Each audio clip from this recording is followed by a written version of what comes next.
Hyderabad central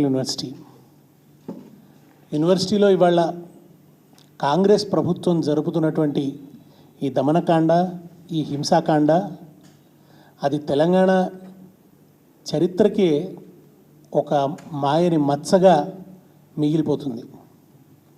ఇవాళ నిజంగా కూడా తెలంగాణ చరిత్రలో ఒక బ్లాక్ డే. భారతదేశ వ్యాప్తంగా ఎంతో ప్రతిష్ట ఉన్నటువంటి యూనివర్సిటీ అది. ఆ యూనివర్సిటీ ఆవిర్భావం వెనుక ఒక ఉదాత్తమైనటువంటి, ఒక త్యాగపూరితమైనటువంటి చరిత్ర ఉన్నది. 1952లో మొదలైనటువంటి ముల్కీ ఉద్యమం ప్రజలు స్థానికులకే విద్యా ఉద్యోగ అవకాశాలు దక్కాలని చెప్పి పెద్దపెట్టున ఉద్యమించి ప్రాణాలు బలిదానం ఇచ్చారు. ముల్కీ ఉద్యమ సందర్భంలో 52లో 4 విద్యార్థులు మరణించారు. ఆ తర్వాత మళ్ళీ 69లో 369 మంది చనిపోయినారు.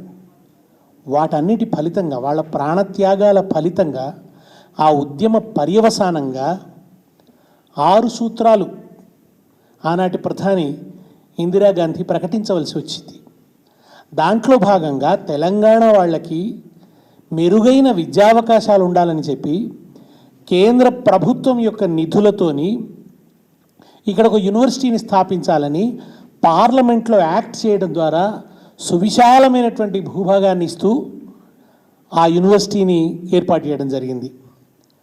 ఆ యూనివర్సిటీ ఏర్పాటైన నాటి నుండి కూడా అది కేవలం విద్యా వికాస కేంద్రంగా మాత్రమే లేదు, అది అనేక ప్రజా ఉద్యమాలకు ప్రాణవాయువును అందించినటువంటి ఒక చైతన్య నిలయంగా ఉంది. అత్యద్భుతమైనటువంటి విద్యార్థుల్ని అది రూపొందించింది.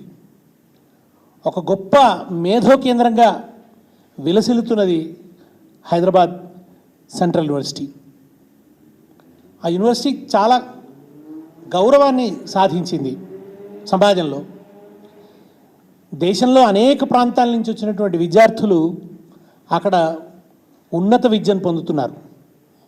చైతన్యవంతులైనటువంటి విద్యార్థులు వాళ్ళ చదువుకు సార్థకతగా, వాళ్ళ చదువు వాళ్ళకి ఏ సంస్కారాన్ని నేర్పిందో, ప్రజల పట్ల బాధ్యత కలిగి ఉండాలనేటువంటి కనీస పౌర ధర్మాన్ని వాళ్ళకి చదువు నేర్పింది కనుక ఇవాళ యూనివర్సిటీ పరిరక్షణ కోసం ఆ పిల్లలు అక్కడ కంచెగట్టి నిలబడ్డారు.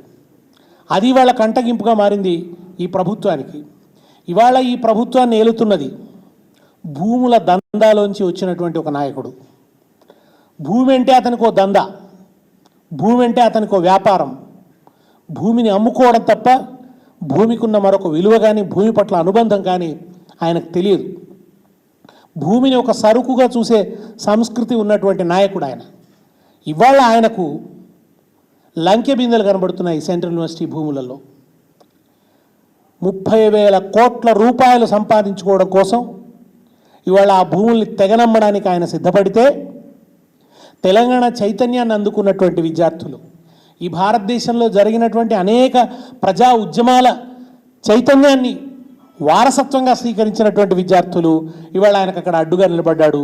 అందుకుగాను వాళ్ళ మీద చాలా దారుణమైనటువంటి దమనకాండకి వాళ్ళ ప్రభుత్వం పాల్పడుతోంది. కేవలం విద్యార్థుల మీదే కాదు, ప్రొఫెసర్ల మీద కూడా లాఠీలు జడిపించడం అనేది మొట్టమొదటిసారి చూస్తున్నాం. ఇంతకంటే అవమానకరమైనటువంటి, ఇంతకంటే ఆందోళనకరమైనటువంటి విషయం ఇంకొకటి ఉంటుందా? నిజానికి యూనివర్సిటీలోకి పోలీసులు ప్రవేశించే, వాళ్ళ ఇష్టానుసారం యూనివర్సిటీలోకి ప్రవేశించేటువంటి హక్కు, అవకాశం పోలీసులకు లేదు. అది కేంద్ర ప్రభుత్వ పరిధిలో ఉంది.